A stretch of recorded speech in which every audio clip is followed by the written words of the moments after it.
believe that. Yeah, put your hands together. Let's give a big thank you to all of the agencies and different individuals that were here to support the event. Make sure you get an opportunity to get back out there. We're going to have an intermission here in a little bit. But let's go ahead and get started. Let's take that excitement and use it to really get a positive vibe in the room today. There's so much for all of us to learn. My name's Tom Butler. I'm the superintendent at Atascadero Unified. It's my pleasure to be able to be the MC today and support this event. And that's really the big part, isn't it? We're all here to support the efforts of Knowing You Matter. This is important work, very important work. As individuals, there's a lot we can reflect upon today. And just as we're moving through, we can find ways to be well, to be engaged socially, emotionally, but also as a broader community. This is a big topic. We can work together to support so many people, right? We can make a positive, lasting impact. This is the start of it. Please join me in welcoming the founders of Knowing You Matter to the stage, Daryl and Cindy Coleman. Welcome. Am I on? On? Hi. Okay, I think so. Yeah. Hi. Wow, look at this room. Wow, my heart is full. I always say that, but my heart is full. Thank you so much for coming. We're Daryl and Cindy Coleman, and I always say, she's the pretty one. We have 5 boys, and I say they got all their good looks from me because she still has hers, so you could say.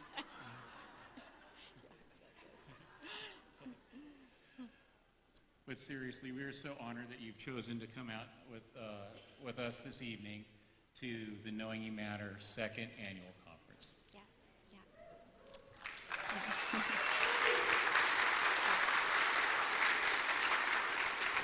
Welcome, everybody. We are so happy to have you guys.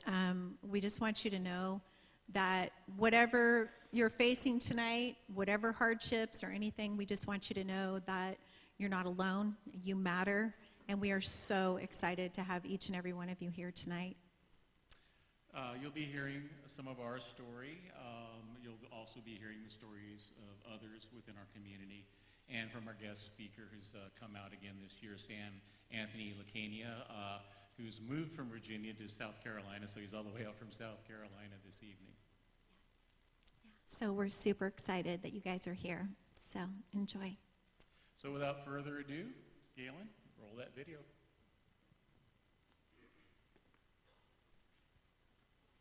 Since 2019, when we lost our son Mikey to suicide, we were inspired just through going through this grief and this trauma that we experienced. We wanted to take what we had gone through and make a real difference in our community and beyond. Mikey let people know that they mattered. That was what birthed the name of our organization. We could bring that message to those who have been affected by suicide, those that have attempted and survived, those that have lost someone to suicide, and also those who struggle with suicide ideation.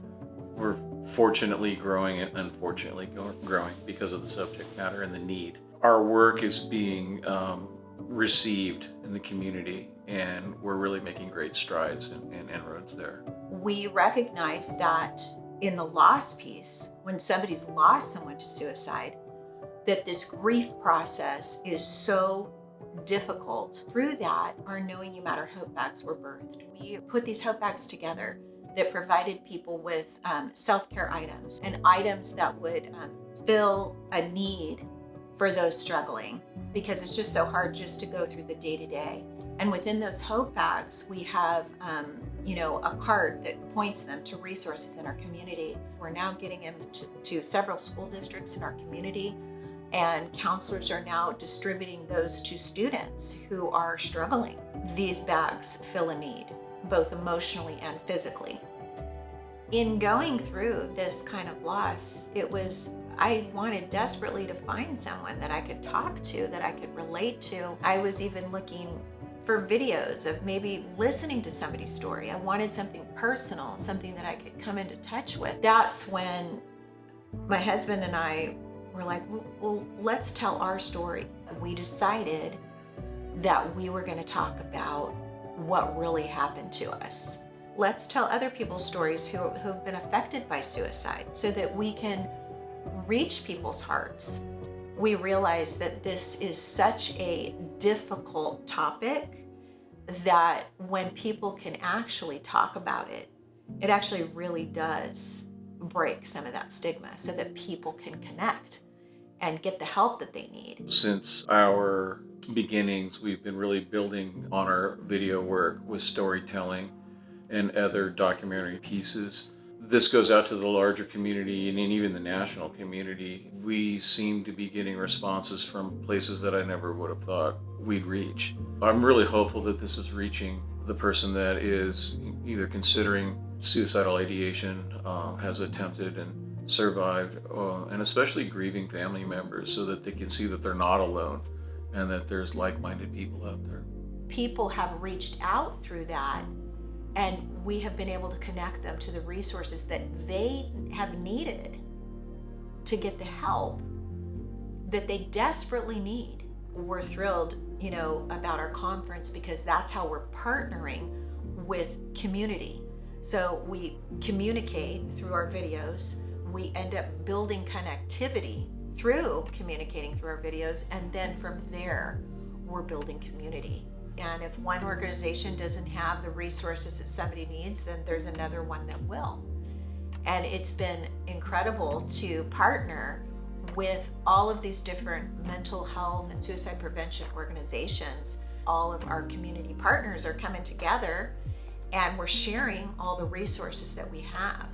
Even just for a moment, if they can come and they can speak to someone and get a little pressure relief off of, what it is that they're going through, get some tools.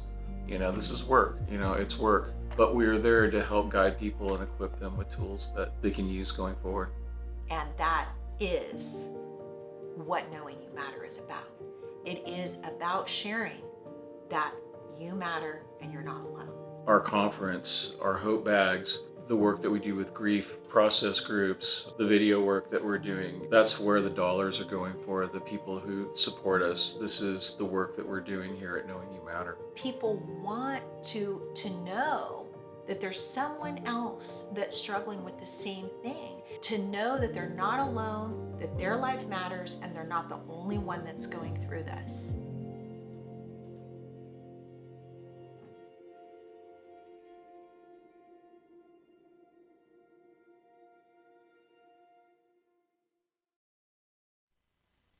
So I guess this is where I'm supposed to introduce myself and say something to the effect of, hi, my name's Sam and I'm an alcoholic, or I'm a drug addict, or I've been arrested 6 times, or I've been through 3 treatments, or I've overdosed, or I've been in jail.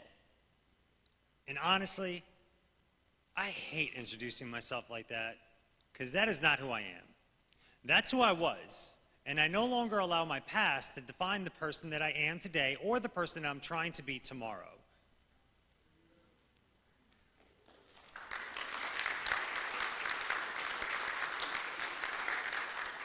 Thank you. Because the truth is, I'm a husband, I'm a father, I'm a son, I'm a personal trainer, professional speaker, and I'm also an author. And one question I get asked often as an author is, why did I title my book, Just Don't Die? Isn't that a little offensive, deliberate, in your face? I'm like, yeah, it is. But we're talking about saving lives, so why would I do anything less than? And the truth is, the title of this book actually has 2 meanings. Everybody in here struggles with something. Everybody that is sitting down in this room today has some sort of struggle. Whether it's anxiety, depression, self-harm, stress, bullying, finances, guilt, shame, fear, addiction, whatever it is that you might be struggling with, I can guarantee you that there is some sort of help, some sort of resource, some sort of counselor, peer support group, group therapy, where you can get recovered and live a fulfilling life. But here's the thing. Don't let your struggle kill you. Just don't die. because that is the one thing that we cannot fix. All those other things I mentioned we can fix, but we can't fix debt. In 2013, I almost lost my life to an overdose. I literally had 1 foot in the grave. But because I didn't die, I was able to get some help, get recovered, and move on to live a fulfilling life. But the second part of that title is I've been in long-term recovery since 2004, and I've relapsed and slipped up multiple times along the way. And every time I would relapse, I would die this small spiritual death, where I would just kind of give up hope. I guess that's it for Sam. Always going to be a junkie, always going to be an addict, never going to be happy. This is just the hand that I've been dealt. So I would encourage anybody here today that's struggling and dying that spiritual death, please do not give up. There's still hope as long as you're still alive. That's why I do what I do today. I remember a time when I was hopeless. I try to travel all across the U.S., speaking anywhere I'm invited, using my experience as a lesson for other people. And I remember a few months ago, I was on my way back to Illinois. I was speaking at a community I had been to multiple times already. So while I was flying over there, I was trying to think to myself, okay, well, what else can I say to this particular group of students? Because I can't just tell them my story again. They've already heard it. So I fly into St. Louis, I get my rental car, I start driving to Illinois. And on my way there, I'm listening to motivational podcasts and songs and, trying to drum up some inspiration. And I mean, it's nothing. I'm just crickets. And as I get a little bit closer to my hotel in Hillsborough, Illinois, off in the distance, I see this billboard. And I'm doing my best to try to read it from afar. And as I get closer, I'm just shaking my head. I'm like, there's no way this billboard says what I think it says. So I get a little closer, Finally, I pull into a parking lot, I get out, and I look up. And sure enough, it said exactly what I thought it did. Wouldn't it be terrible if I just kept going and didn't tell you what was on the sign? It said suicide. And it said the word suicide caught your eye, but it's the actions that lead up to suicide that go unnoticed. And literally, that was it. That was my there's your sign moment. And I knew that's what I needed to talk about. I needed to talk about all those things that go unnoticed. That anxiety that we try to bury so deep that nobody can see it. The depression, the marks that are on our arms that we're trying to cover up out of shame. And so that's what I talk about today, because I really don't think that you can talk about substance abuse prevention and suicide prevention without talking about all those little things that go unnoticed.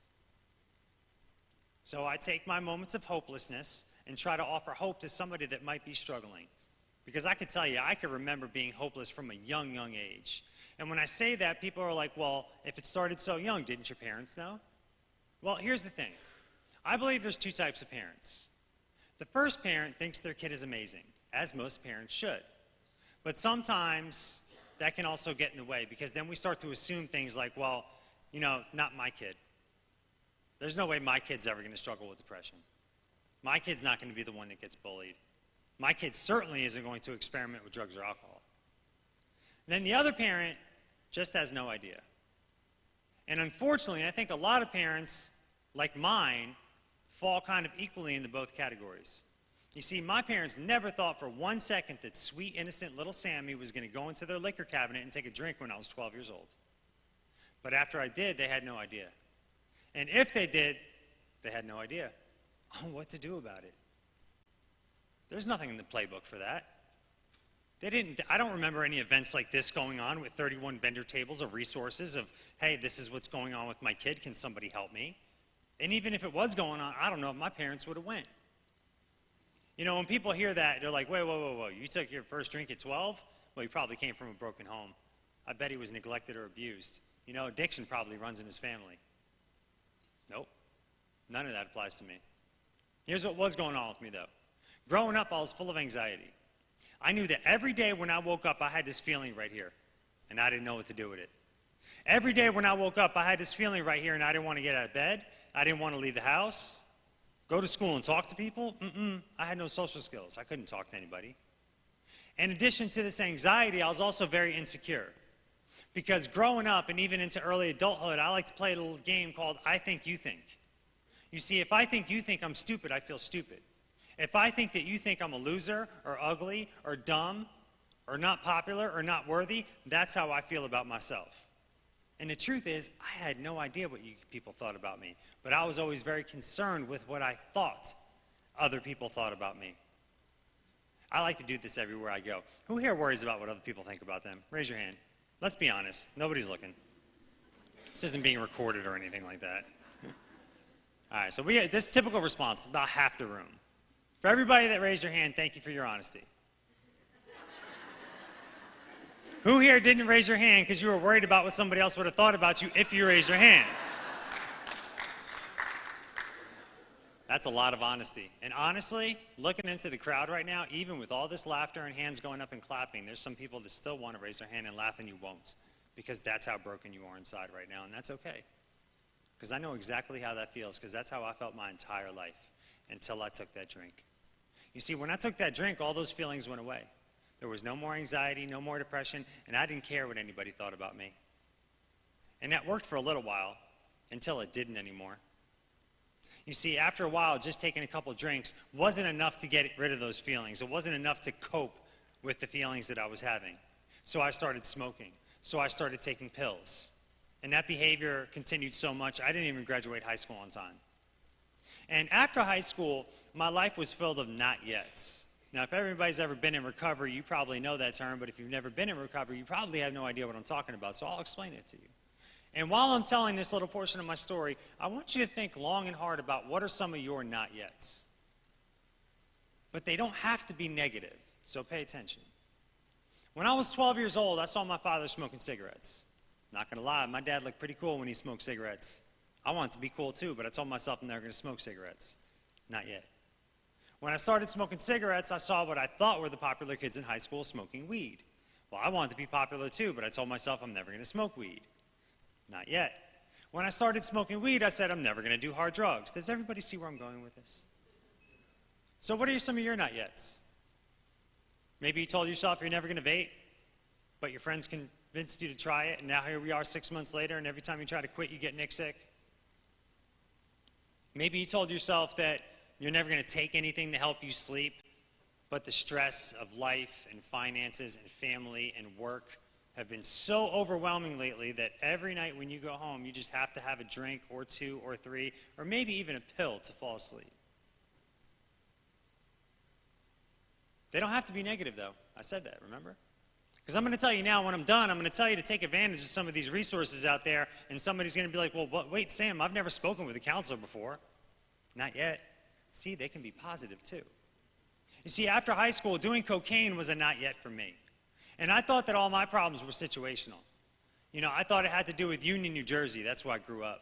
I thought it had to do with the people I was hanging out with and the places that I was going. So I figured if I could remove myself from that situation, maybe my life would get a little bit better. And I did just that. I left New Jersey and I moved down to Virginia. You want to know what I learned? I learned that my problems had absolutely nothing to do with New Jersey and everything to do with Sam. I was trying to run away from myself, but the problem was everywhere I went, there I was. And when I went down to Virginia, I had no coping skills, and I went back to doing exactly what I was doing back in New Jersey. And I was going nowhere fast. I was bartending at the time, sleeping on a mattress and a floor, renting a room in a townhouse. And every night when I would get off of my bartending shift, me and my roommate Jesse, we would hang out and we would usually take some pills and drink. But there was this one night when I got home from work that something that night was a little different. You see, that night when I got home, there was a couple ambulances in front of my house. And Jesse's brother ran up to me and he had tears in his eyes and a sick look on his face. And that's when he told me that Jesse killed himself. And I had to stop and I was like, whoa, what are you talking about? I was just with him last night. What do you mean? And I started thinking the things that anybody that's been put in a situation like that probably starts to think, which is, did I miss something? I mean, I was literally just with him like 12 hours ago. Like, did he say something to me? Is there something that I was supposed to say to him? Maybe I could have made a difference. And it wasn't until later on in life that somebody taught me the 3 C's of helping other people. And this is very important. The 3 C's of helping somebody else go like this. Whatever is going on with somebody else, you did not cause it. You cannot change it, and there's nothing that you can do to cure it. When it comes to helping other people, you're responsible for the effort, not the outcome. But back then, I didn't know that. And since I had no positive coping skills, I went back and I handled that situation the same way I handled everything. I drank and I took drugs. Because honestly, it's the only way that I knew how to wake up and go to bed every night. And it's usually at that point in my life when people ask me this question, they say, Sam, why can't you stop drinking and using drugs, dude? Can't you see the way that you're living your life isn't working out? You've been arrested how many times? You've been through how many treatments? Your friend just died? Why can't you stop? Looking back, the answer to that is actually very simple. If you knew how I felt in here, how broken I was, the insecurity, the shame, the fear, if you knew that's how I felt when I wasn't drinking, you wouldn't ask me why I did it. So to anybody in here right now that might be struggling, I want to tell you I know exactly how you feel. Because the reason that you do what you do is the same reason that I did what I did. It's your coping mechanism. It's how you make yourself feel just a little bit better for the moment. So to the person in here right now that can't stop self-harming, I know exactly how you feel. To the person in here right now that can't stop starving themselves or bullying somebody else or drinking or taking pills, I know exactly how you feel. But I want to tell you guys this, and if you haven't heard anything I've said all night, I want you to pay attention to this one right here. If you knew how I felt in here, the sense of relief, the comfort, the confidence that I had once I finally opened up and told somebody how I felt in here, most rewarding thing I've ever done in my life. Now, throughout the course of this night while I'm talking, I'm going to leave you guys with a few takeaways. Now, I'm going to come back and reference a few of them a couple times, and I want you to pay attention. So for my note takers, now's your time. You see, the problem is I never wanted to talk to anybody because like a lot of people, I had tried counseling once before, and I was like, it doesn't work, right? You know, I meet so many people, they come up to me, they tell me a little bit of their story, a little bit of their problems, a little bit of their struggles, and one of the first questions I ask them is, hey, have you ever tried talking to a counselor? And they'll be like, hey, I tried talking to a counselor, it doesn't work. I'm like, well, okay. How many counselors did you meet with and how many times did you talk to them? One counselor, one time. Counseling doesn't work. Okay. I got to tell you guys, counseling is a lot like dating. Saying that you met with a counselor one time with one person is a lot like saying that you're upset because you went to the gym and you're not in shape. It's a lot like saying you had a salad for lunch yesterday and you're mad because you didn't lose weight. Has anybody here ever been on a bad date before? Probably. If so, you probably didn't stop dating. You just realized that that person wasn't the right one for you. And you continued to go out, and when you found somebody you were compatible with, that's when you realized that that's the relationship that works for you. And then you realized how rewarding it can be. And counseling is the same way. Sometimes you're going to have to meet with 1, 2, 3, 4, 5 people before you find the right one. You might have to meet with the one person 2, 3, 4 times before you start to get some benefit, just like going to the gym or like going on a date. But once you do, it could be one of the most rewarding things that you've ever done. But just don't do what I did. Don't be afraid. Because that was me. I was terrified. You mean to tell me you want me to go sit in some stranger's office and tell them I'm so depressed I don't want to get out of bed every day? Mm-mm. I'm supposed to go tell somebody I've never met before that I've got so much anxiety that I don't want to leave the house? No thanks. There's no way anybody's going to understand the way I take pills and drink. Like, nobody's going to get that. But once I finally had the courage to speak up and get the help that I so desperately needed, not only was I not labeled and judged, I was actually congratulated. So here's the thing, I'm going to move on to takeaway number 2, okay? We're going to move quick, I told you, and I'm going to come back and reference some of these, okay? So you need to learn to accept help, learn to ask for help, and learn to offer help, okay? So that first part, you got to learn to ask for help when you're in need. You can't think that you just have to do it alone. There's nothing wrong with using your resources. We have 31 resources, 31, right? 31, huh? 30 plus resources at this fair tonight, but guess what? Resources are useless if you don't actually use them, okay? Talking to the counselor is the best thing that I've ever done in my life. I've had 2 wonderful counselors, and they helped me have tremendous breakthroughs with I call it mental fitness. I like that better. It sounds cooler, my mental fitness, all right? Now, here's the thing. My second piece of advice to you, don't do what I did and wait until it's too late. One of the best pieces of advice I ever received in my entire life is, you are only as sick as your secrets. And if that's true, then I was dying inside.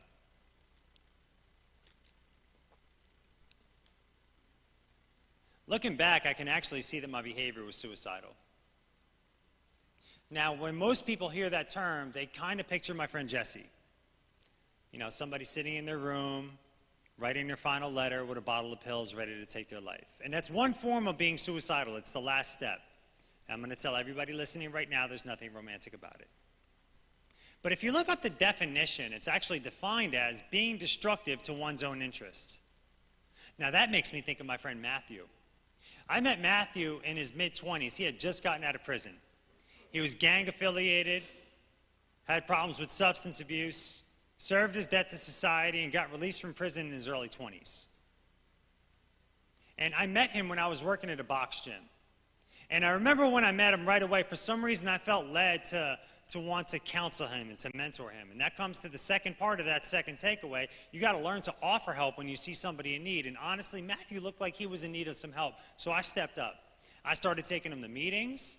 When he would call, I would answer. I saw him for the person that he was trying to be, instead of the person that he was, which was the way everybody labeled him, because honestly, he was a little rough around the edges. And from the outside looking in, I thought that he was doing well. Until one day I got a phone call from his mother. And she said, "Sam, Matthew overdosed." I said, "Andrea, I'm so sorry. I thought he was doing well. Just tell me where he is. I'll go talk to him. Let's see if we can get him in the treatment." She said, "No, Sam, he's dead." But here's the thing. He wasn't trying to kill himself that night. When they found him with a needle in one hand and a candy bar in the other.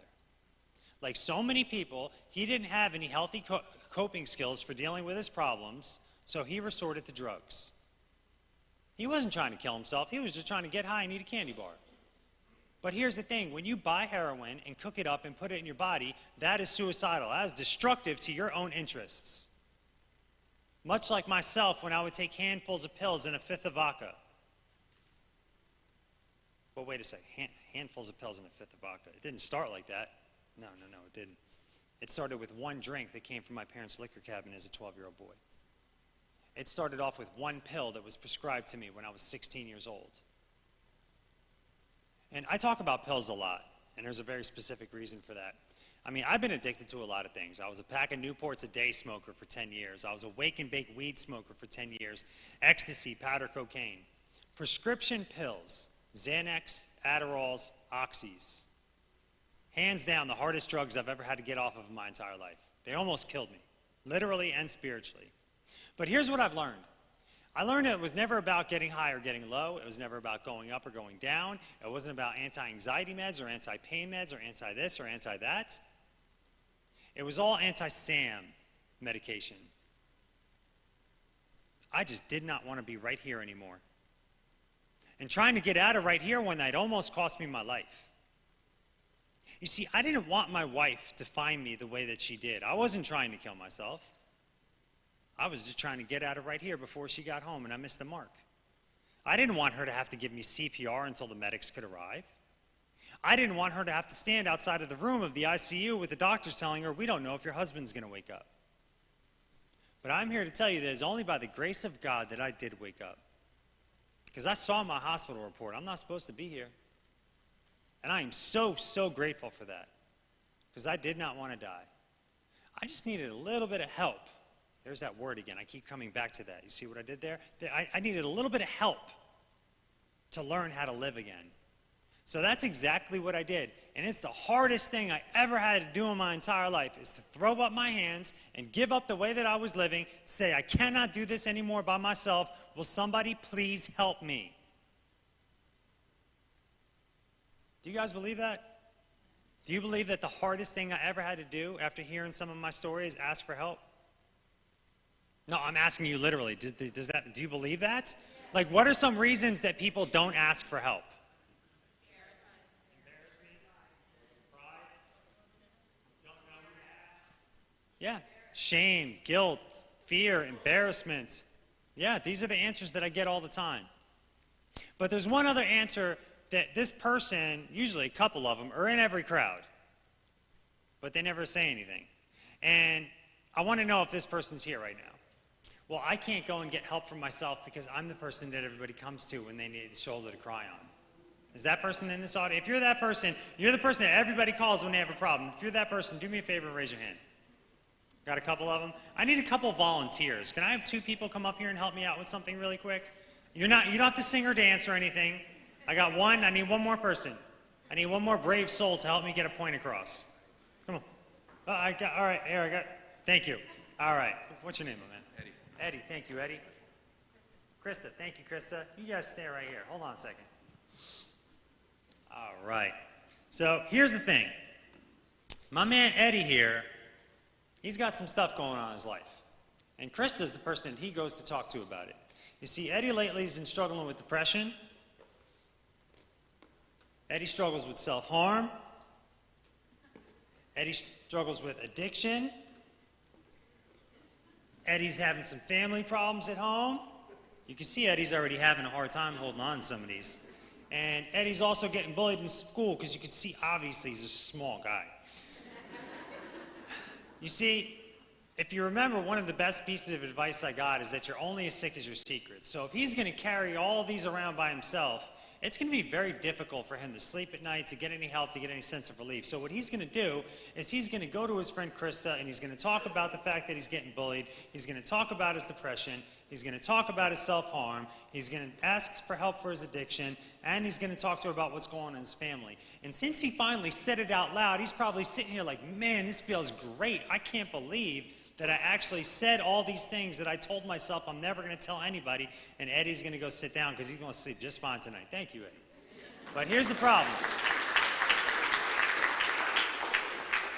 Here's the problem. Even though these problems don't belong to Krista, I mean, I don't know if I was her, I'd probably have a hard time sleeping tonight wondering if... It's hard holding on to other people's problems. It really is. You can leave them there. It's okay. I would have a really hard time falling asleep at night wondering, is tonight the night that Eddie's going to hurt himself? Is tonight the night that Eddie's going to take too many pills? Is tonight the night that he hurts somebody else?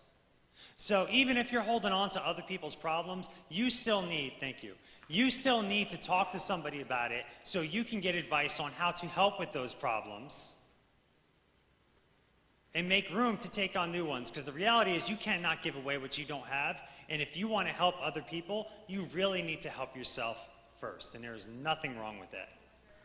Thank you so much.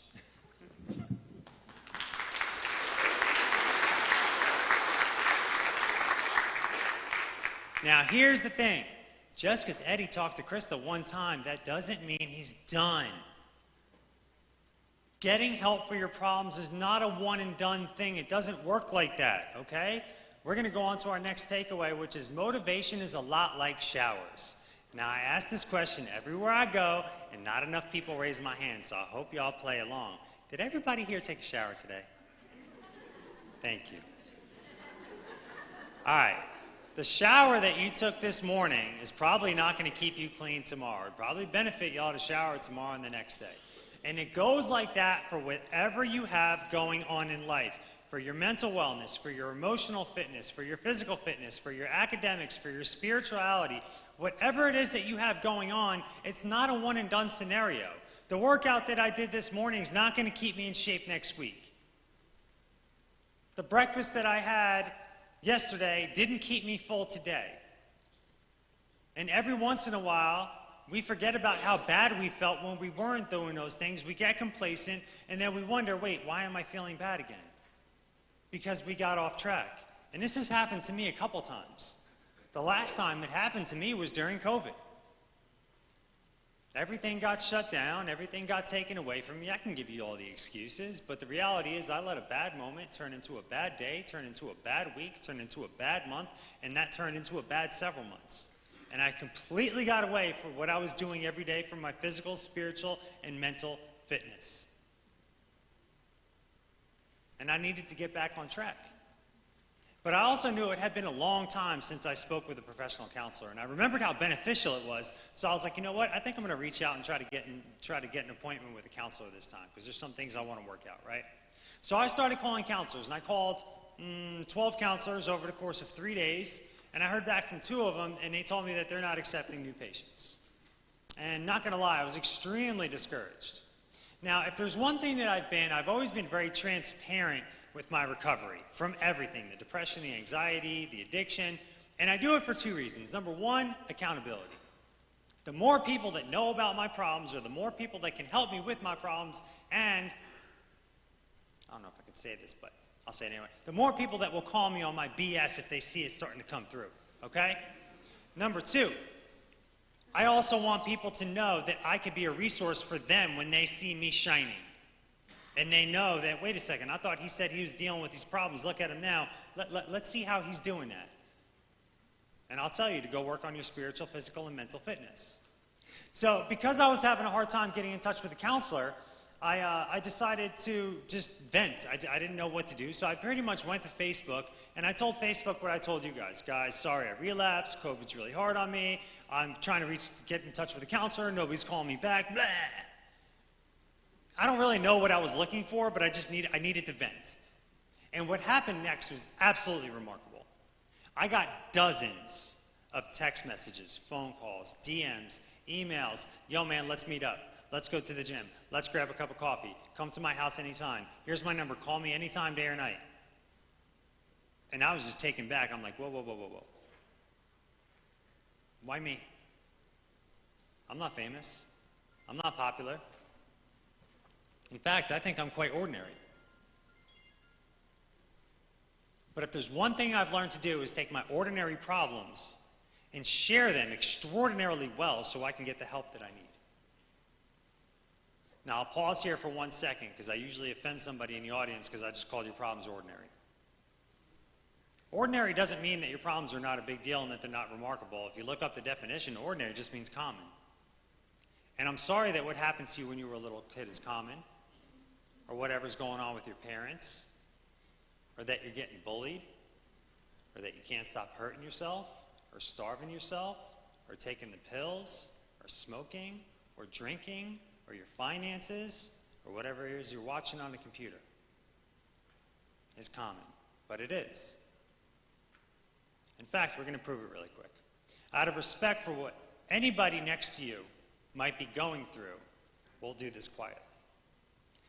If you yourself or you know somebody has ever self-harmed, do me a favor and stand up. If you yourself or you know somebody has ever been bullied, stand up.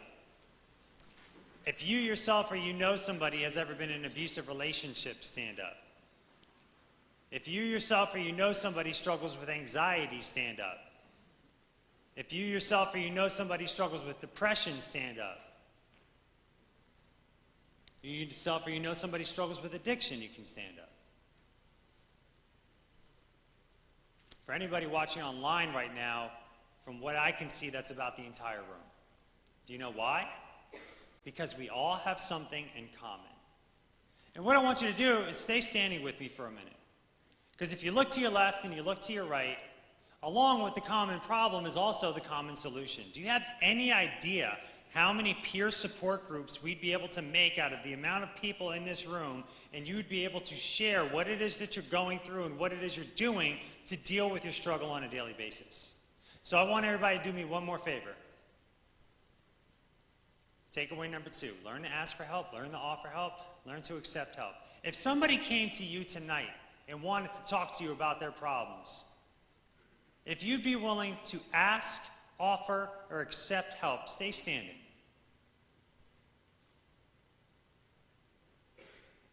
Thank you. You guys can sit down.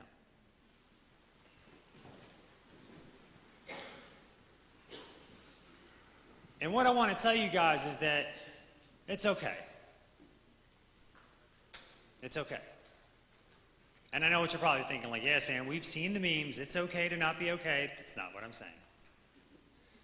It's okay if you have a struggle, and it's okay if it's a big deal to you, even if it's a small thing.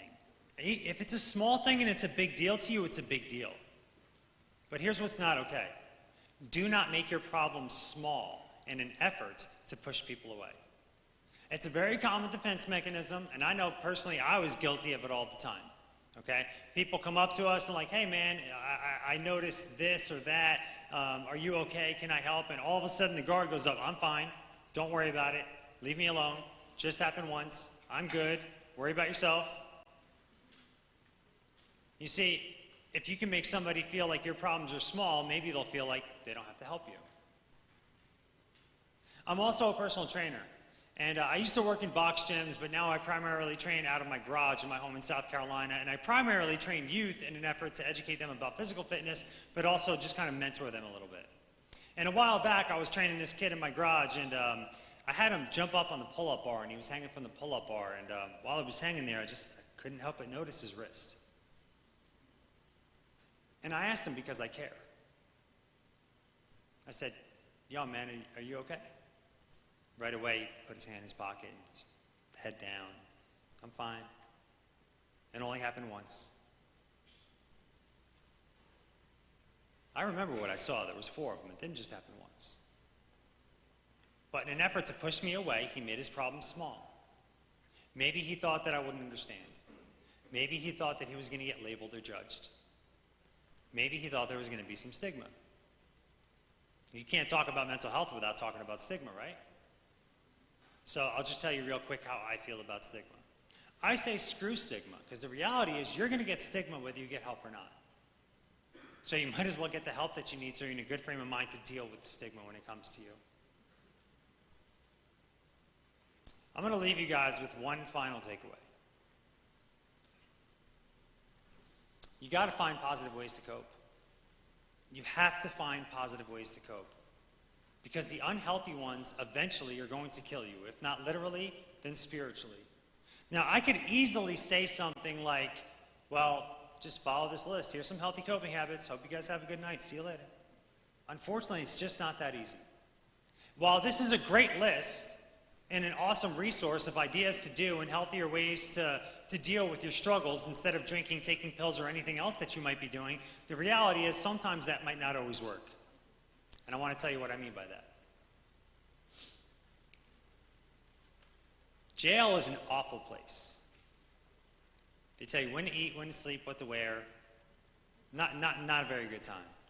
And unfortunately, in 2015, my addiction took me a place I never wanted to go. And I ended up I got sentenced to 3 years, but I ended up serving 30 days for good behavior. And when you get to jail, you have to set up what they call a commissary account. If anybody's not familiar with that, a commissary account is kind of like your bank account, or they'll refer to it as your books. And with this commissary account, you could buy everyday necessities like deodorant, underwear, if you're lucky, maybe a Snickers bar. And the first day I was ordering my stuff, I realized that I can also order a Bible. But I didn't have enough money to order all my necessities because I also had to leave money on there to make phone calls, because phone calls are not free when you're in jail. So I went back to my cell, and I literally just said a little prayer like, okay, next week when, because back then money was tight, next week when Rachel, my wife, puts more money on my books, I'm going to go ahead and order a Bible. And then I went out into the day room, and I'm just listening to what you listen to in jail. Just filthy, vulgar language, inmates beefing with each other, cards slapping on the steel table. And then I heard what I thought was a gunshot. It was the airlocks to the door on the pod, and the guard walked in and said, "Bible study." I could barely hear it over the commotion of the pod. And I was like, what? Bible study, what? Like, I want to go. But I didn't know if I was allowed to. Like, I didn't know how jail worked. It was my first time there. And my cellie, that's what we call cellmates in jail. You don't want to use the word mate when you're in jail. So they call them cellies or bunkies. So my cellie, D, he looks at me. He's like, "Yeah, man, you can go." But then I felt something tapping on my shoulder. And it was the devil. And he was saying, "You're not going to Bible study. Look where you are. You sit down and you listen to these inmates in that filthy language and you watch these cards. You're not going anywhere." And I was frozen. But I looked over, and out of the corner of my eye, I saw another man get up and walk to the top of the pod, so I got up and I went too. And when we sat down, chaplain sat down, he's getting ready to do his teaching, and everybody starts pulling out their Bibles, and he looks at me, he said, "Young man, do you have your Bible?" I said, "No, sir, I just got here." And he went in his bag, and he handed it to me, and he said, "Here, you keep that."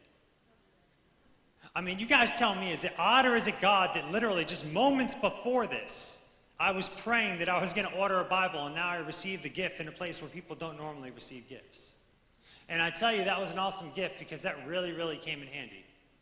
And unfortunately, I had to tell you that story so I could tell you this story, and then I'll wrap it up, I promise. But when I went to jail, my wife was 12 weeks pregnant, and I would call her every single day, like, hey, how are you? Next sonogram, this and that. But one day I called her, and she told me she wasn't feeling well, and that her friend was coming to take her to the hospital. And there was nothing I could do about it at all, nothing. All I could do was wait for the next lockout and hope that I can get a phone in time to call her and find out, hey, is everything okay? So 3 hours of lockdown, the door pops, I run over to the phone, pick it up, call her. All she had to do was say hello. I knew right away, I could tell by the sound in her voice. And she told me that we lost the baby. And it was right then, in that moment, that I realized that sometimes the only thing between you and your struggles, and you and your fears, and you and your pain, and you and your addiction, is going to be prayer and is going to be God. And that Bible that he gave me came in real handy that day. I went back to my pod, and I opened up just to a random chapter, and I started reading 1 Peter. And then a couple days later, I got a letter from my wife. And I didn't realize this until I was editing the book. In her letter, she wrote, "Scripture that spoke to me today when I researched the testing of faith, because I feel like after our loss, that's what's happening. 1 Peter 1, 6 and 7, in this you greatly rejoice, though now for a little while you may have had to suffer grief in all kinds of trials. These have come so that your faith may be proved genuine when Christ is revealed." That's the same passage that I opened up to in my cell. Now you tell me, is it odd or is it God that I was mourning the death of my unborn child in my jail cell, and she was doing the same thing from our house, and we both opened to the same scripture in 1 Peter? All right, maybe you guys don't get it. Has anybody here ever opened your Bible before? It's a big book. It is not by chance. It is not by coincidence. He is just that good. And sometimes the only thing between you and your problems is going to be prayer. At least that's my experience. He challenged me that day to believe in him. And because of that, I'm going to leave you guys with a couple challenges real quick. Challenge one is, are you willing? I got this message, I'll read it in case you guys have a hard time with it, from a girl that I spoke to at a high school. And the gist of it is basically something that I said she found value in, and that in turn caused her to go home and get rid of the tools that she was using to self-harm. And that's why I do what I do. If somebody can find a lesson in something that I said, then I'm going to keep doing this until they take the mic away. So my challenge for you is, are you willing to do something similar? Would you be willing to meet with a counselor, or get rid of the pills, or empty the bottle? But it's not something I would suggest that you do by yourself, okay? Because you might leave here on fire, all motivated by something I said or something somebody else says to you, but by the time you get home, a lot can happen between here and there. So this is not a step or a challenge that I would suggest that you do by yourself. That's why it's important to have that support person in your life. My second challenge is for the person in here that has somebody that's struggling. And it's the, will you offer help? Will you be there? I mean, how many times can I possibly mention the second takeaway today? Would you be willing to take a picture of this and send it to somebody that you know struggling? And just let them know that as long as they're struggling, that they never have to struggle alone as long as they have you? I'll move out of the way so I don't have to be in your shot. I know a handful of people that I could send this to right now. And I know there's a lot of times in my life that if my phone would have went off and I would have saw that, the impact that it would have had on me.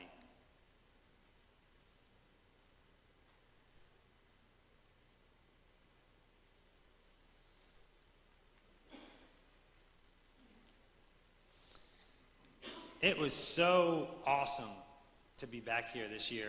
I want to thank Cindy and Daryl for inviting me out. if anybody wants to keep in contact with me, I know I see some familiar faces. I kept in contact with a lot of people. There's all my social media tags. I answer every DM that comes through. I'm happy to talk with you, answer questions, chit chat. If you're asking me something that's above the expertise of anything that I have, and I don't have the answers, we will go and find them together. Also, just another resource for you. All the takeaways that I had today are listed on my website. If you scan that QR code, it'll give you a link to get the book. I'm developing an app which will be out soon. When we're done here, we're going to do a brief intermission. I will be out in the atrium area on the open area where all the vendors were. I've got some books available. I'll happy to just chat with you guys. And I just want to say thank you again. You've been awesome, participation, respectful, and thank you so much for being here.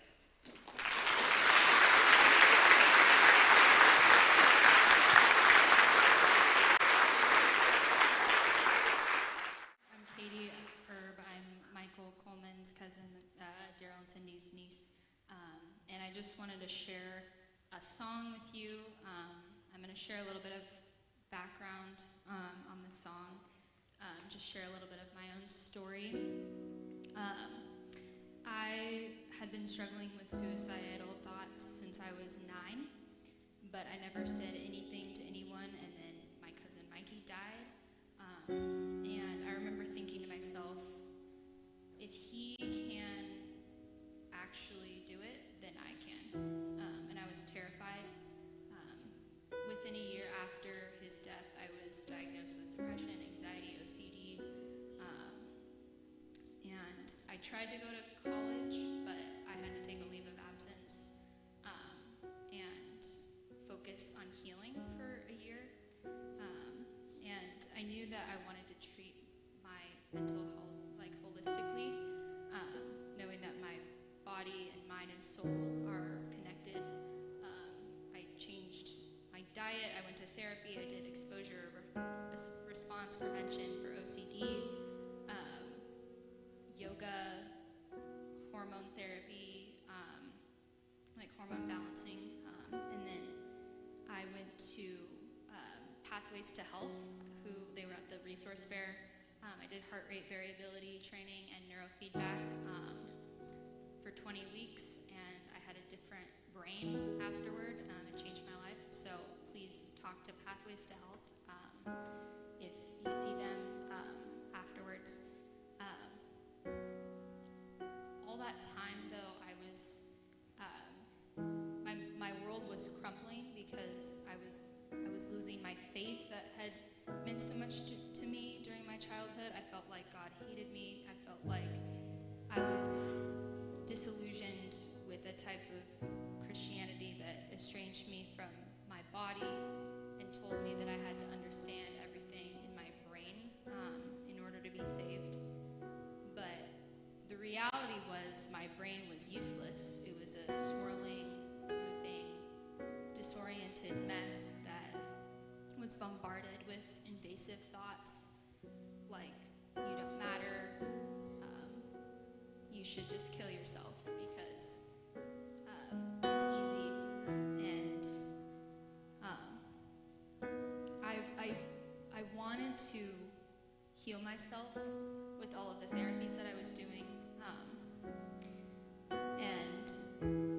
but I was really stubborn. I wanted to keep God out of it, and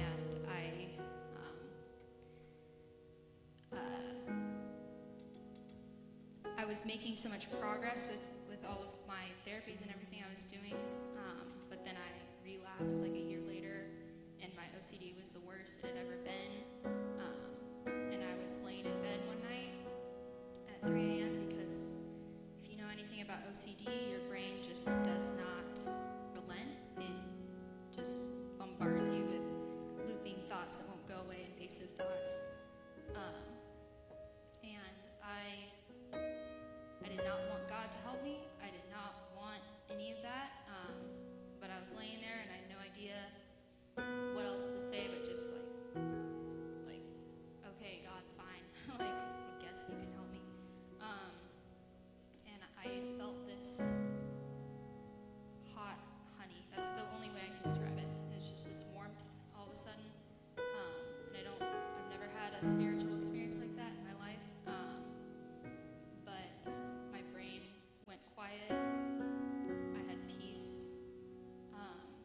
and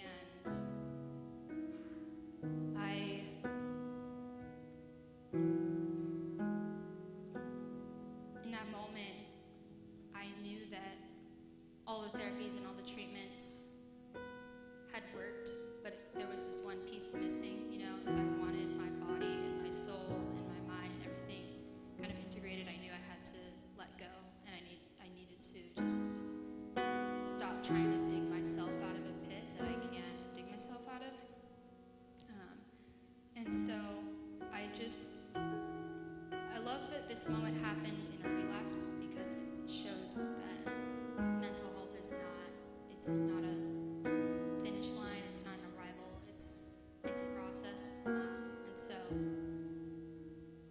if any of this resonates with anyone, I just hope that this song washes over you. I hope that you feel it in your body. That's how it was for me. And so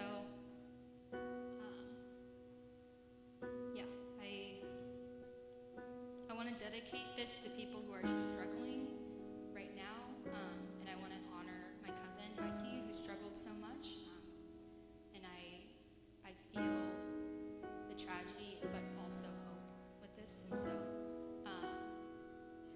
I just want it to wash over the room, and I just want to kind of bring hope, and that's my heart with it. So here we go.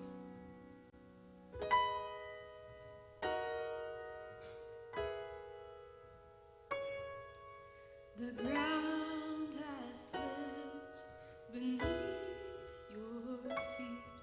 You can see the pit where he fell. Your neck feels tight, your breath escapes. It's cold, it's dark, it's hell.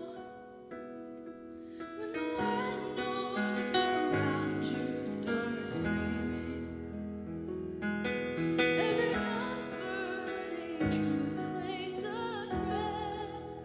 When the terror buzzes incessantly, and the guard dogs can't catch a breath, but that tree won't take you home.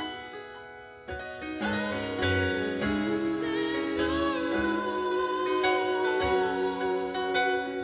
Fall on me, I'll carry you. You on the wings of love. Your robe is red and raw. My peace like a river still sings. I want you to live, but you don't know how. One day at a time, just sing. To the sunset you turn each morning. Feel your heartbeat align with your breath. With each tasty electrode, I'll train you. In your sparking body, I'll mend. Feel your wet knuckles flow with blood and life. A divine infusion.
conversation of how do people process through grief, it's a messy recipe. There are many things that go into how individuals process grief. Some people don't process grief.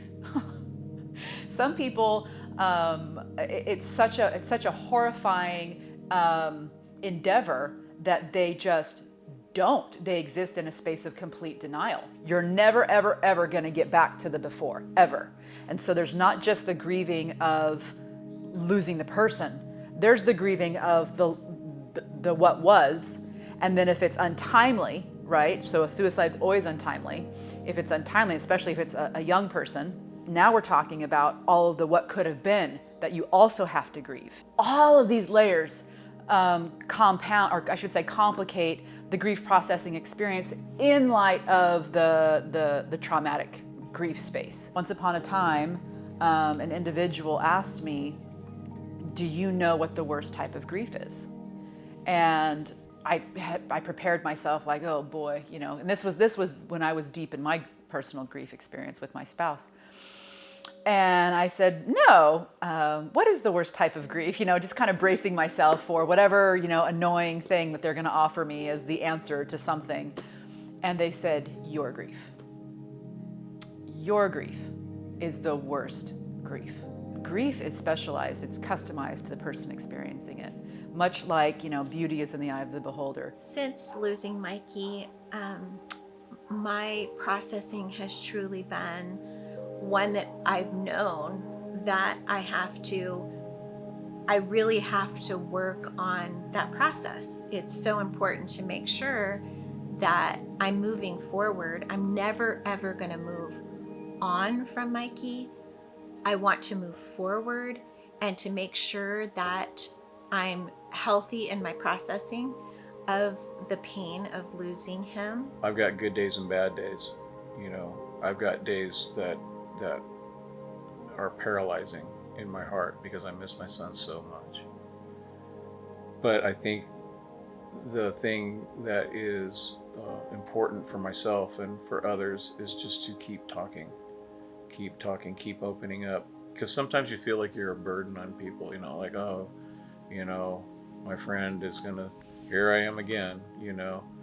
But the reality of it is people are okay with you talking to them. They really are okay with you talking to them. I continue to be in a space at times of feeling that deep sense of loss. And yet I know that that's that moment where God again steps in for me. I've chosen to believe that he would carry me through this journey and he would carry me through the grief. And he truly has. And it is an ongoing process for me. But I can truly say that I feel his presence and I feel him with me in this journey to where it's given me peace to move forward. It's given me hope in moving forward. I have strong faith, and I really felt like God told me to move, get up, move, do something. And so I couldn't just sit still. I didn't know what to do. The grief and trauma process groups that we started through Knowing You Matter, we started the very first one so that we could be part of it. And we did it for parents who have lost children to suicide. It was the most incredible thing that I have ever done, to connect with other people who have gone through the same thing and actually be able to process with people who have gone through the same thing. I'm not a group guy. I'm not a guy that's gonna, you know, sit around in a group and, you know, but this was something really special. It was several weeks. I didn't miss a week.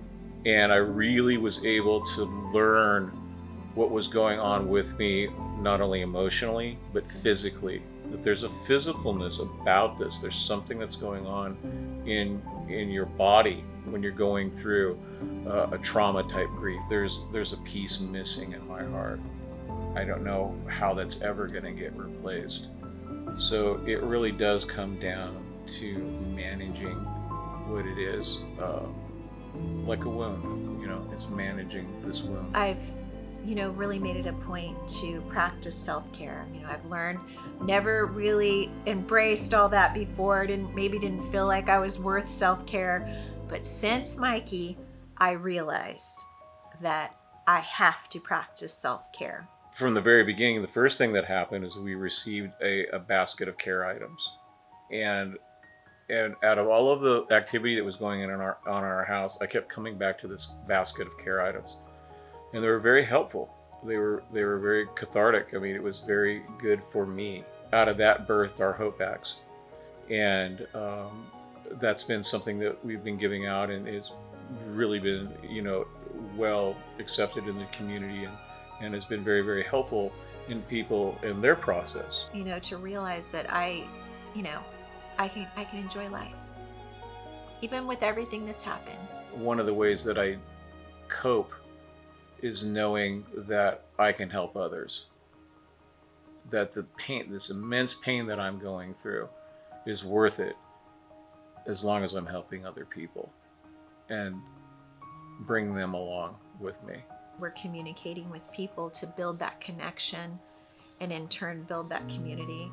And it has just been huge to see that happen truly through our video work, telling people stories, through the process groups, through connecting even all the volunteers to build community together to do even this conference, truly. I got tattooed and my first thing was a flower, and I remember just having that connection with nature too, and being like, man, I don't know what chose me to want to do that, but I felt like when I got the one flower, I wanted to have a full sleeve of flowers, and I realized that flowers die off so quickly and it makes me sad, so I want to keep them with me forever, and we'll just wilt together.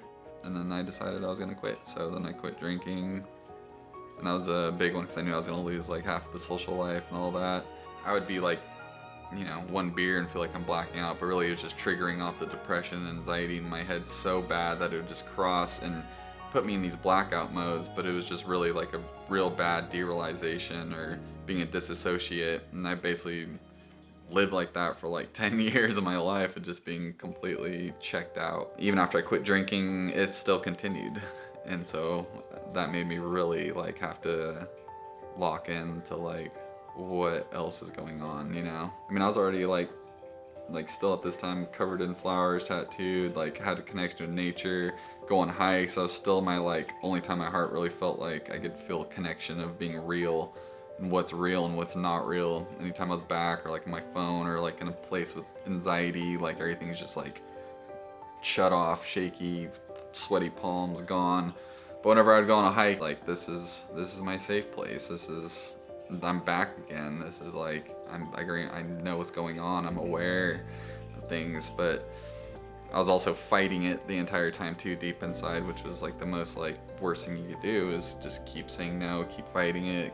As I'm in this field of mental health, as I'm in grad school learning about how to treat people, how to help them heal, as I'm in therapy working on my own healing, as I'm at an agency educating people about this, I was not tending to that myself, and I was so resistant during that time period, and I held so much internal stigma. Here I am teaching and working with people and learning as much as I can in order to facilitate healing, and yet I don't think these things will help me. I felt like I was so uniquely broken. My brain was pulling every scenario about the world that could possibly be scary, and it was catastrophic. This will go wrong. I will not be able to handle it. I am not strong enough. Complete this. Get through this day at work. Complete your assignments. Get your degree. You can't stop no matter what. And even though I had people telling me, I think it's really important that you stop and take this time and actually, it's one thing to go to therapy once a week, but if you're just gritting through it all, I think I wasn't really doing as intensive work as I needed to do.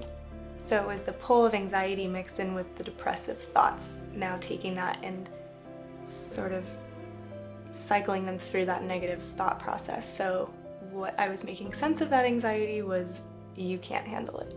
I had several therapists and basically my treatment team recognized where I was at, recognized how bad it really was getting.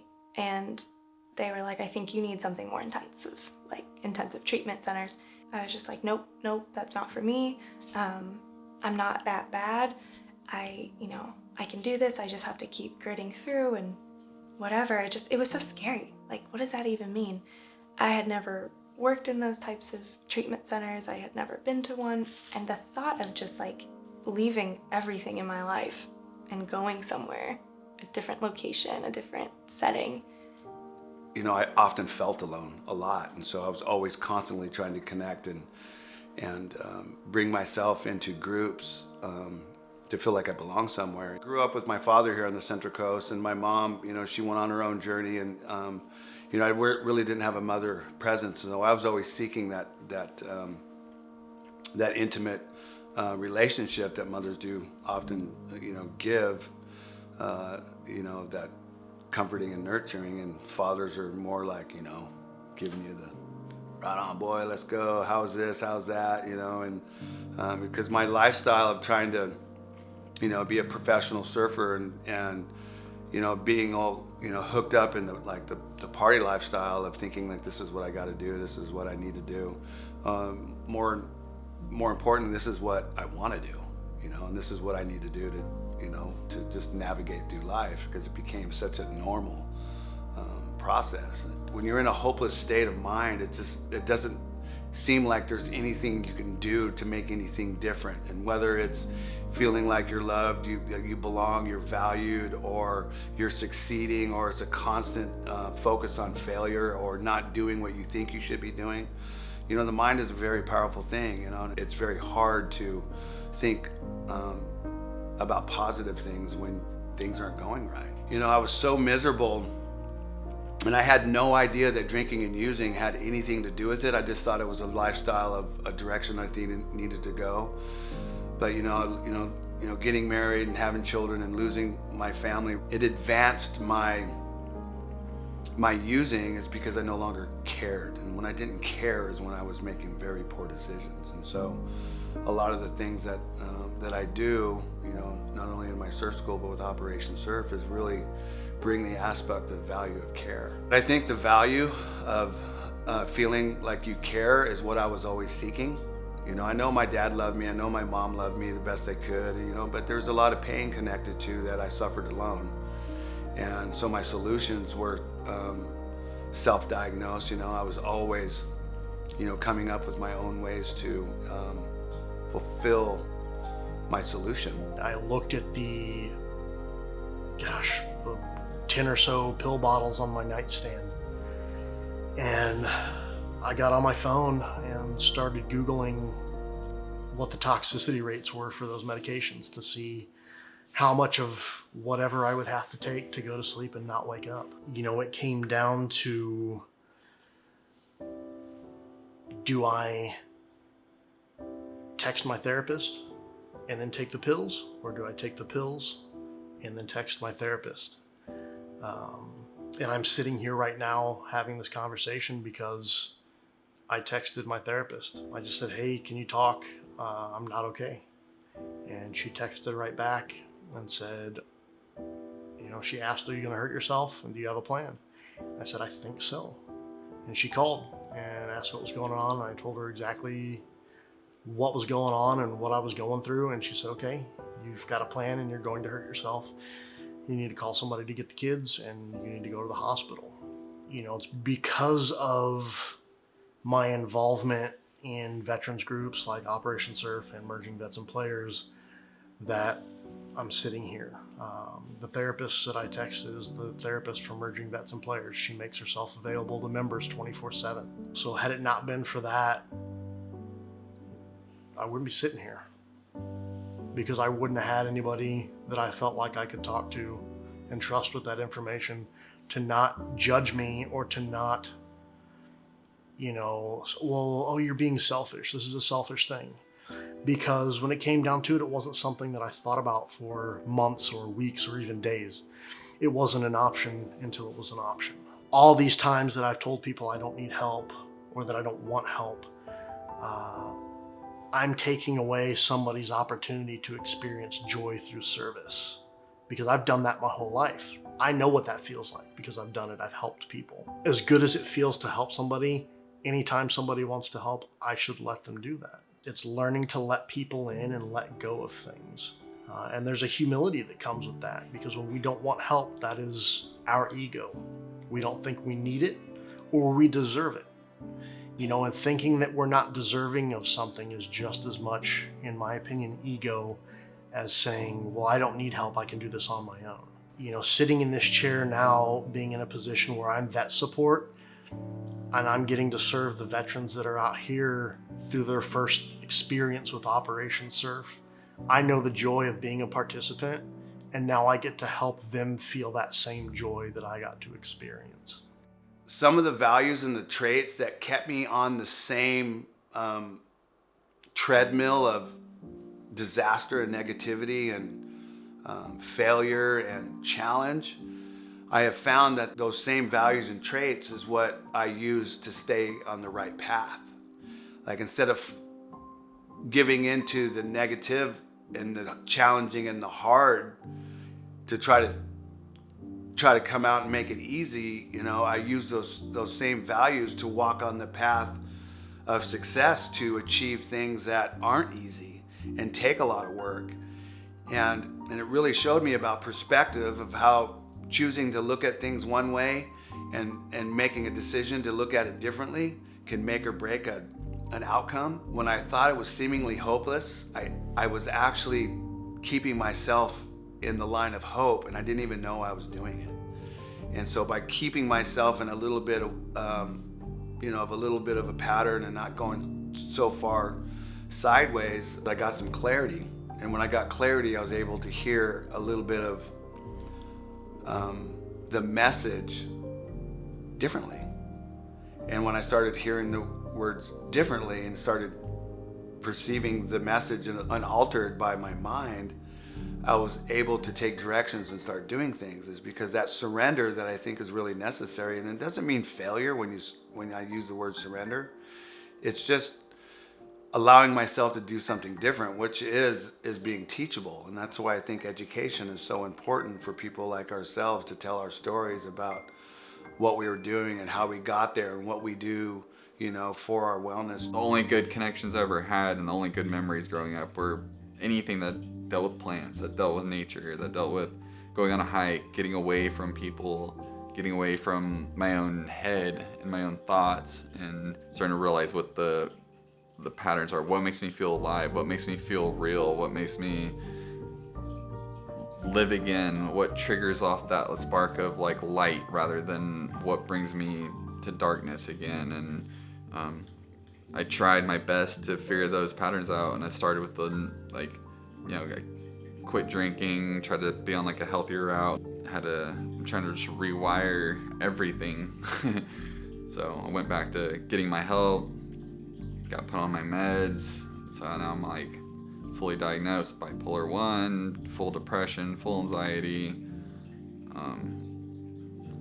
So the combination, when it all hits, is just like a disaster. It's an absolute hell, like 100 to 0, hurricane mode, can't get prepared for it.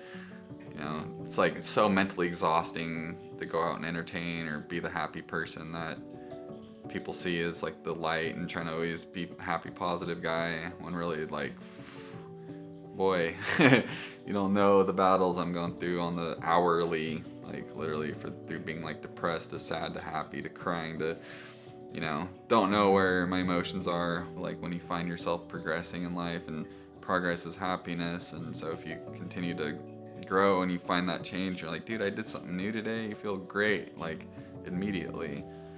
It's like you got to find a way to challenge yourself too, but you got to continue to grow. I live by grow or die is like everything to me. So it's like plants are the same way. I mean, they're not ever just stagnant. Like their roots are still going slowly no matter what. I mean, it's never just like, man, we're done. You know, like you might not even see it. There's slow growers. There's ones that are fast growers. We're the same way. Putting that expectation on yourself that things are just going to be perfect forever. If you reach some goal, if you hit some mark, realizing that expectation is it's just too high, I think, and it's unrealistic. And I think the more you can come to terms with, and again, have grace for yourself for the low periods, the less you'll fight them and you'll work with them and through them. There were times I felt so good that if I felt myself slipping, I was like, no, no, no, no, no. This can't happen. I was doing so well, and just fight it. And I think over the years I've learned that the less resistance you give to it and the more you sort of surrender to the process, the more valuable it is. But that's still so hard today, I will say. There's so much talk about coping skills and, you know, what can you do to really lean into the process instead of resist it? Because I think when you resist it, then you're ignoring what can I do to address it, because you're trying to ignore that there is something to address. And we talk about coping skills so much, and it's something I've learned about ever since really going on this mental health journey with myself and with other people is, you know, what do you do when you're starting to suffer? How do you pull yourself out? What is needed? And how I wish I could tell myself at a younger age, like, go, just go, you know, it's okay. It's not as scary as it sounds. But I suppose everything, you know, it happened at the right time. And I think the unique part about that experience was able to, as scared as I was to leave everything behind, I felt like I have all these responsibilities to all these people and I can't fail and I can't, you know, leave my dog, I can't leave my job, I can't do all these things. Leaving all these things behind was really what was so powerful in that moment, because I was able to really witness myself and explore myself in a way that, you know, I really didn't have any external pressures. If this is good, I'd be here and maybe get here and then back down, and maybe up here and then back down, maybe here for a day, but then back down. And so I never really got to experience separation from depression until I got certain treatments. But having that opportunity to feel like, oh my gosh, I am not this person. I am not my thoughts. I am not this negativity. I actually have the capacity to be confident, to have high self-esteem. There's hope in sharing someone's story who has processed in a way that's brought them healing and inspiration to move forward and to make a difference and to then come alongside somebody else. As an organization, we're really into connection and connecting all of the organizations and resources together. Not being so isolated ourselves, and knowing that we're not going to be able to serve every single person in the community, but we can make connections to those that can. And in our little small part that we can serve, we're gonna serve at our best.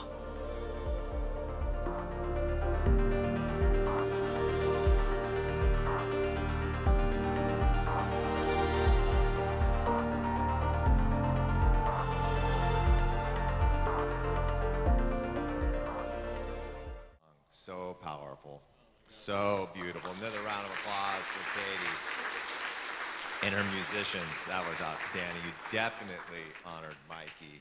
And then the video, that was so compelling. And so on stage, you're going to see that we have, of course, Daryl and Cindy, and we've got Sam coming back. Sarah led off our last video. And then we have Laura Ortiz is going to join us right now. And Laura Ortiz, I'll introduce her for you, is a highly talented, super dedicated counselor, and she works at Central Coast New Tech High School. So we're going to take a little time here and do a panel discussion. Laura, you know what? We're just going to jump in and put you on the spot. And how are you doing back there, my friend? Okay. Yeah, I figured you're doing great. What do you need, Mike? Thanks, Is this Daryl. working? We Yes, work okay. together, don't we? That's called teamwork. You're seeing it live right here. All right, so Laura, in your work with students, what's one of the most important things you convey to them about their mental and emotional wellness? Yeah, gosh, to answer in one word, huh? Well, first of all, thank you for having me here. I really, truly feel honored to be a part of this panel, so I wanted to thank you guys. This is such important work. So, so I get to work with teenagers all day, every day. I also live with a teenager. I have a 13-year-old, so my whole world is kind of teens. And I think we've had some unique challenges in the last, specifically 2 years with COVID and students returning to school and trying to kind of get back into the social setting and academic life. So we've always had a lot of struggles with mental health and emotional wellness on high school campuses, but I think we've seen kind of an uptick in that in the last couple years. So to answer your question, I think probably the one thing that I really want our kids to know is that they're not alone, that we have staff on campus, a lot of supportive adults on campus that they can turn to and talk to when they're feeling, struggling with crisis situations or just kind of smaller things that teenagers deal with. We all know that teenagers struggle with a ton of stuff. I think a lot of times they want to talk to their peers, so they're wanting to access support through each other, which is amazing and awesome. But a lot of times I have kids come into my office because the stuff that they're hearing from their peers is just, it's too big, it's too heavy, they just don't quite know how to deal with that. And so those students, I'm love when they come and tell an adult when another peer is struggling, because it gives us an opportunity to reach out to them, to provide support, to kind of help get them hooked up with other services or people in the community or are on site. So I think the one takeaway would really just be that they're not alone, that there are people there to help them. Please come to the adults. We're here to help. Thanks, Laura. Yeah, growing up's not easy. It wasn't easy when we were kids. Just imagine going through a pandemic in addition to that. Thanks a lot, Laura.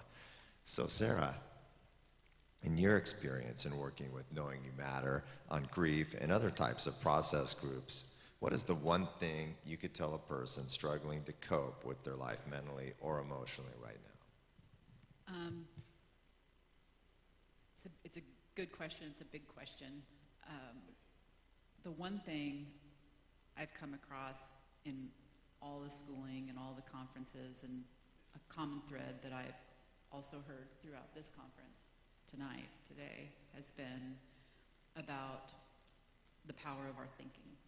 And it doesn't really matter what psychological modality or what mode of care an individual is going through. What it comes down to is what they're thinking about. And if they're thinking about things just aren't going to get better, and there's not really a person who can handle what I've got going on, that speaking to the person out there right now who's struggling specifically with their thinking, that if you can really begin to change your thoughts, you can change your mind. And if you can change your mind, you can change your will. And if you can change your will, you can change your life. So the struggle really is to get to a place where you're thinking about what you're thinking, and you're thinking about what you're allowing to go into your mind. What music are you listening to? What does your circle of influence look like? What are you watching on the computer? What parts of social media are you into? Are those influences for you, or are those influences against you? Are those things that you're allowing to enter into your mind helping you live, or are they pulling you towards death? Because the second you start to think about what you're thinking about, you're starting to change your brain, and you're starting to change your mind. And you're never, ever, ever alone. The second you convince yourself you are, that's when you're in trouble. And it's a lie. The truth is, you're not alone. You're never alone. Sam had everybody in the room stand up and prove that point. Asking for help is probably one of the scariest and best things you could ever do for yourself. Experts, people. Wow, that was awesome. Thanks, you two, for those answers. You know, relationships, marriage, they're not as easy as we wish they could be. But given what you guys have been through, Daryl and Cindy, how have you supported each other with the grief that you're you're facing? Well, Cindy and I will have been married next month on the 10th for 30 years.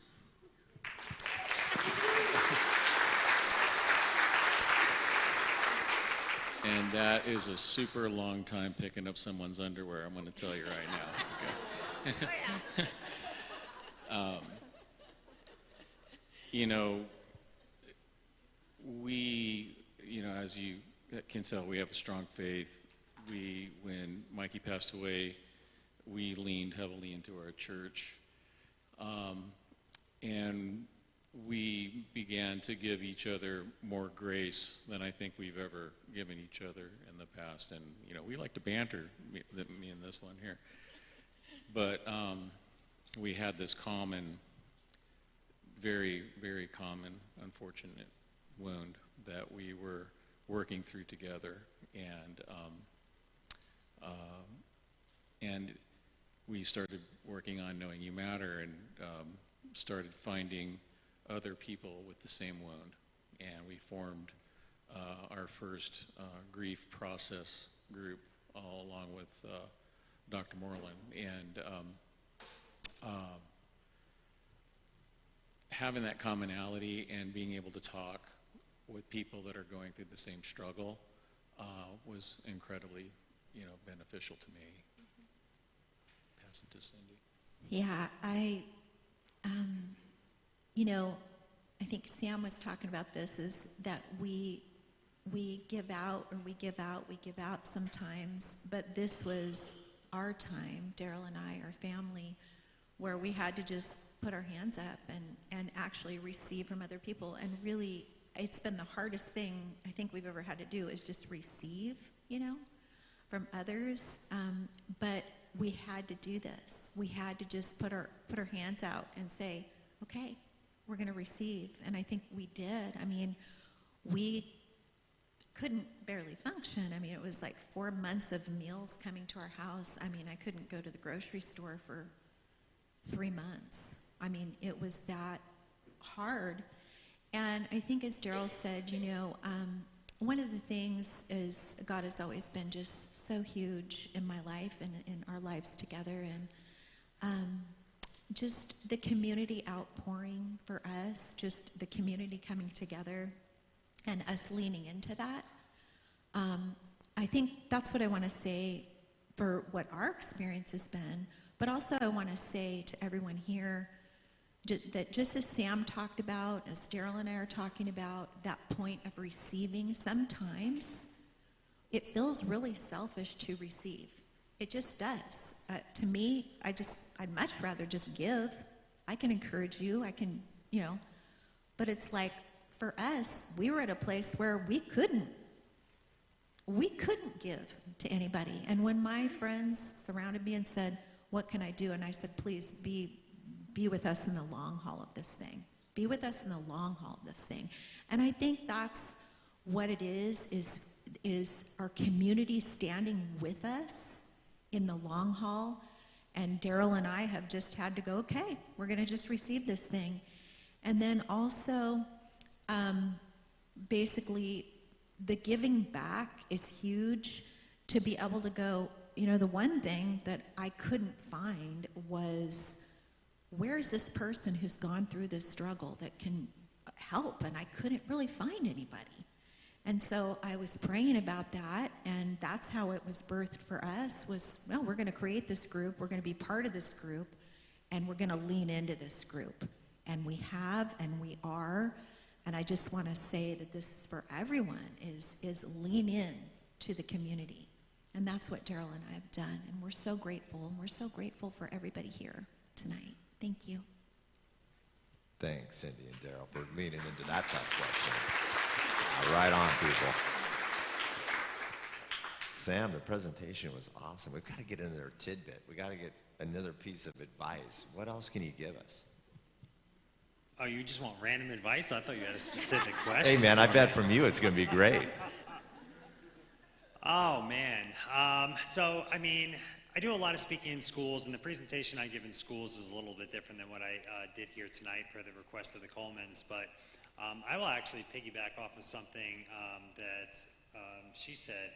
I actually call it watch what you consume before it consumes you. And she was asking, like, you know, what kind of music are you listening to? What are you watching on the computer? What is your circle of influence? And I try to break that down to my young friends, and I use this as an example often, that I refer to myself as a spiritual person, right? And I hope that somebody in this room got that impression from me, and I exuded that from the stage tonight. But if I call myself a spiritual person, and tonight when you see me drive off of the campus here, I have my windows down and I'm bumping some gangster rap and they're dropping F-bombs on the radio and selling drugs, that's not very spiritual now, is it? Exactly. You know, I'm a firm believer in the things that we take in on a daily basis have a direct impact on the way that we think, act, and feel. And if I'm constantly listening to music where it's F this, mother F that, guess what's going to fly out of my mouth eventually? I've got to be very considerate about what I watch on TV, about what I have on my social media feed, about the people that I hang out to, about what is on the computer, about from all those different angles. I mean, video gaming with these kids these days. You know, I tell them there's nothing wrong with video games, but if your idea of spending 8 hours on a video game is stealing cars and selling drugs and picking up hookers, like, there's better use of your time. That's going to impact you in a certain way. So I always say, watch what you consume before it consumes you. Make sure you're consuming things that are healthy. See, another nugget right there. Wow. So Sam, I'm sure in your field and your ability to get around and be able to engage with so many different communities, you've had times where you've had someone come up and want to inquire about the mental health or wellness of their friend. How do you respond to that? That is hands down the most asked question I get at every school assembly, which I absolutely love to know that our young student leaders are worried about helping their peers, which is absolutely fantastic. And I basically follow the principles of mental health first aid. Is anybody here familiar with mental health first aid? A few of you. Okay, so mental health first aid is basically modern day CPR, but for the mind, body, and soul, right? And it basically teaches you how to assess somebody that might be dealing with some sort of a mental crisis. And I say I'd be willing to bet that you're more likely to use mental health first aid these days than you would be the Heimlich maneuver if you're CPR certified. And they break it down really simple. They have an acronym called ALGE, and it's assess, listen, give, and encourage. So just like you saw in the video with that one gentleman, he texted his counselor, and the first thing she did is assess, like, are you going to hurt yourself? And he said yes. And she said, okay, you have a plan. This is urgent. We need to get you to the hospital. So you need to assess the situation. Is this person a threat to them and their self? If the answer is yes, we don't have time to create an intervention here. We need to take action now. After that, you want to listen, and when you listen non-judgmentally. Okay? You're not there to judge what's coming out of their mouth, and I also suggest that you be prepared for what you might hear, because you might hear some things that you never even thought of before.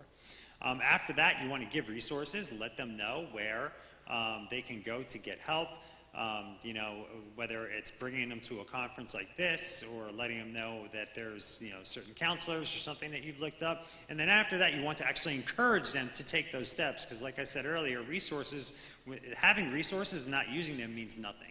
And I'll tell you, one of the best things that ever happened to me was not people just saying, like, hey, there's a meeting over here that you can go to next Tuesday night, but taking it a step further and saying, I will take you to that meeting. I'll actually go and sit with you in that meeting. And there's so much power knowing that somebody's willing to take that walk with you. Thanks, Sam. That was awesome.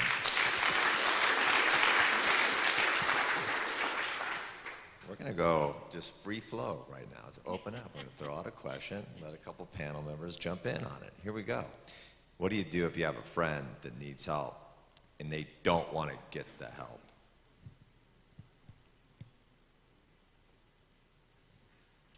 I think Sam nailed it. You go with them. In a different job that I did a few years ago, I worked with duly diagnosed clientele and unhoused duly diagnosed clientele. And for those of you who don't know what that is, it just means that there's some type of substance use history background plus any one or many other mental disorders. And they were unhoused. And several of them were in a state of sobriety or trying to maintain their sobriety and were very resistant to going to meetings. But the second I said, well, what if I went with you? Their entire, like their bodies just shifted. Like they hadn't even considered that it would be easier to go if someone who's been an objective partner with them was going to go with them. So I think a lot of companionship and friendship really has to do with partnership and partnering. I mean, that is what support is. We keep saying, you matter, knowing you matter, and this conference is about you matter. Well, what does that look like? It means partnering, it means supporting, it means guiding, it means holding people accountable. You said you're going to go to the meeting, you didn't, so that one's on you, but now you and I are going to go, like, let me look at the calendar, tonight at 9, It's like, we're going. So yeah, so it's really partnering with an individual, but also, to speak to the family members who are surviving the loss of suicide completion. Same thing. We're all here. Sam talked about the common ground. Partner with each other. Build community. This is community. Build it. You're here for a reason. Maybe that reason is that you've been having this thought nagging at you that you wanted to start a home group of support and care for people. Start it. There's no reason to stop. There's no reason to not do it. Do it. That's the best thing I can say, is the partnership piece. Yeah, I'd like to say that being brave and stepping out, with a friend, or like you said, like Sarah said, start it, do it. Cindy and I had no idea what we were doing, like literally, like not a clue, and we just felt like God said go, so we just went, boom. And this is the result of going. And I think this is beneficial to all of us. So, yeah.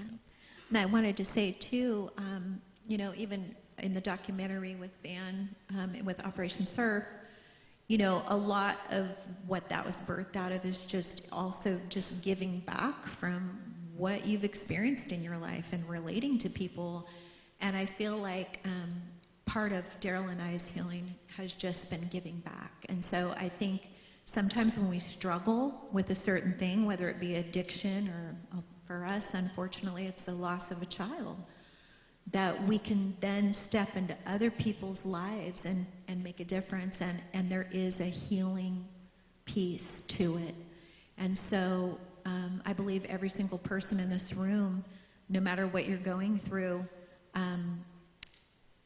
whatever that pain is or whatever the things are that you're going through, that often that healing piece really is stepping into someone else's life that's struggling with that very same thing. There's a lot of healing in it. And I think too with youth, patience. I think sometimes when you have a friend that's struggling and maybe they're not quite ready, sometimes we do have to walk alongside them, but not on our timetable, on their timetable. And I think that can be really powerful, and especially just in building connection, right? So sometimes students will reach out in phases. And of course, if it's an emergency situation, that's a different story. But if it's to seek kind of general support, sometimes they're testing the waters. I mean, teens can smell BS pretty quick. And so they know if you're genuine. And so sometimes it takes a little bit of time to build that kind of connection and rapport too. I think that patience is key, because I have a friend, me, and I was, thinking that I was bothering people because I was, having paralyzing grief throughout the week. It was like, wow, man, I can't even do anything. I'm just sitting here at my computer. And to be able, I was thinking I was bugging people, and to be able to talk to friends and the true friends that I have that just sit there and listen, they don't necessarily give a lot of advice. They're just there for me to release.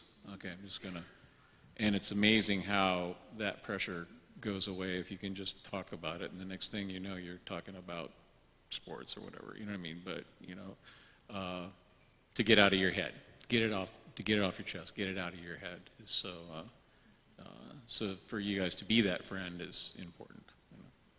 Can I just say something? I want to piggyback on what you two just said. There was a time in my life where I was also suicidal. And shout out to my brother, who, in my throes of depression, he came in, I would sit in my room and I would sob and sob and sob. Like, I cried so hard, there was a season where I actually damaged my vision. And he came in and did not talk to me, did not harass me, did not judge me, did not ask me if I was okay. He came in and he played the guitar. And I cried all day. And then we would go to sleep and he would come back and I would still be in bed and he would come in and he would just sit down and he'd play his guitar.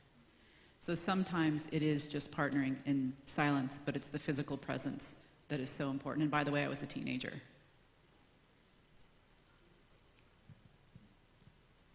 Wow.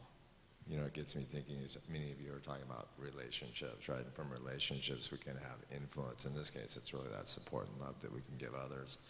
And along those lines, you know, another theme that we've been hearing tonight is, you know, the ability to reach out and be considerate of others and how that can lend to our own health. What are some of the ways that the panel gets involved in the community, supporting others, and how does that relate to your own mental health? I mean, gosh, I think what resonated really with me is the talk about being kind of the person that people come to and like making sure that you're taking care of yourself. So I know that that's often the role I play professionally, but also personally.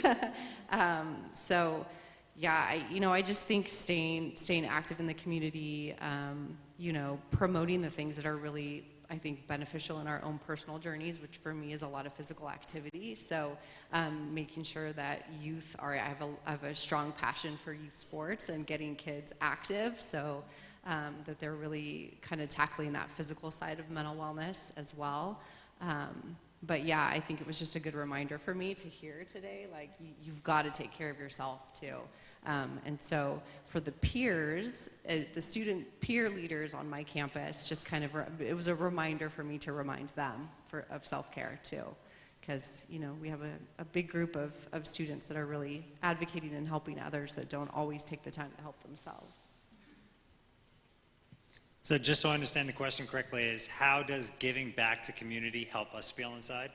Is that correct? Yeah, run with it.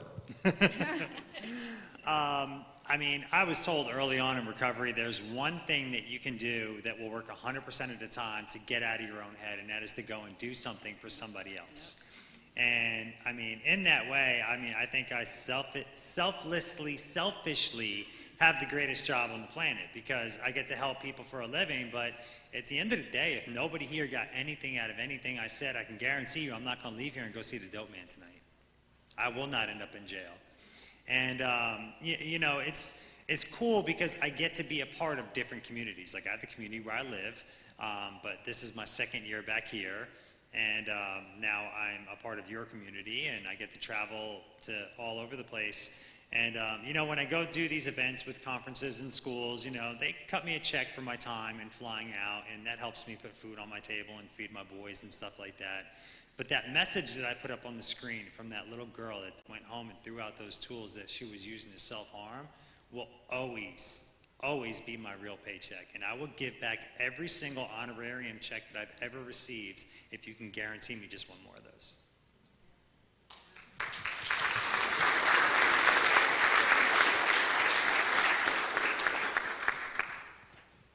Well, thanks, everyone. That completes our panel. Give them another round of applause. Experts. Cindy and I would like to thank each and every one of you for attending this evening. This night would not have been possible without our sponsors, Resource Fair partners, and volunteers. Thank you so much for supporting us. We are truly stronger together. If you've not already done so, please be sure and visit our table outside in the Resource Fair, where you can learn more about Knowing You Matter and our programs. Also, you can get involved in so many different ways. Connecting for support, volunteering in one of our programs, as well as financial support. Through your generous one-time or monthly donations, you can visit our Resource Fair table outside or visit our website at any time at knowingyoumatter.org. You can also help support us by coming to our Holiday of Hope dinner and auction on December 3rd at Thousand Hills Ranch in Pismo Beach. It was wonderful last year. We would love to have you all this year. Thank you.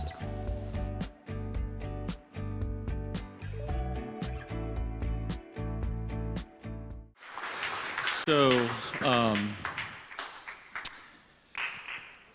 everybody here is at a different place, and you know, if you are in need tonight, struggling in some way, actually, I'd like to invite some of our volunteers up that are going to be volunteering their time to speak with anybody here that would like to.